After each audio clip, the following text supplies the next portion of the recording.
Sanity panakatay dua nga natungkit sa member ti committee larangan gid sa Abramonte Province Itpusur winuki agyang ito da Marcos Open alias Corel kaniti ang sadwala ito ni John Michael Ayoste alias Simon sa intelligence officer dito no sa dino tikat adaman ti miyembro communist iti baryo nga tikat nagboluntaryo nga simupo nga dito pa iti 73 Miko Community Support Program CSP at team iti 74th Infantry Kaitigan na Battalion under palang iti 7th Infantry Division na Philippine Army ken iti 2nd the Provincial Mobile Force Company Abra PNP. Nasa dino si Juan Lieutenant Colonel Tony E. Gonzalez commanding officer 71st Infantry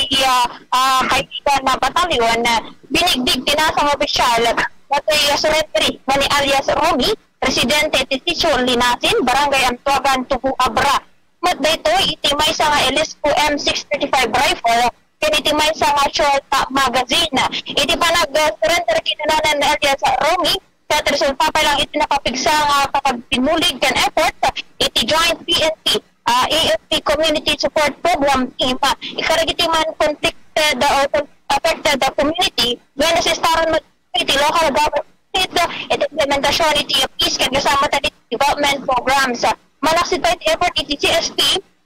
kaya tanan ni paimat iti or nag-contribute mo iti panagsunod iti communist iti baryo iti pan iti pan may pagpagka-realization nga iti katagbalinda na biktima iti panang limlimo kan kasama tan kinaubod iti PPNP NDF mas pinili kinunanan ni alias Romy nga mga barwanan iso nga dito kat nga dapat iti panagbalin o panag-surrender na rito kan kasama tan iti kirip iti pakinahon na wag surrender iti gobyerno. Kabayatan na ket patuloy iti panawagan na dagiti pasuludwan kadagiti man rebelde pasumuko dagiti ket para mataan iti pagbalin nga kapya or kapya iti panag dito ay kabiya iti normal ka duata iti pamilyada. Bumbo M. Jortisa reporting para sa Pambansang Radyo ng Pilipinas, kan consistent, number 1, iti La Union, Basta Radyo. Bako!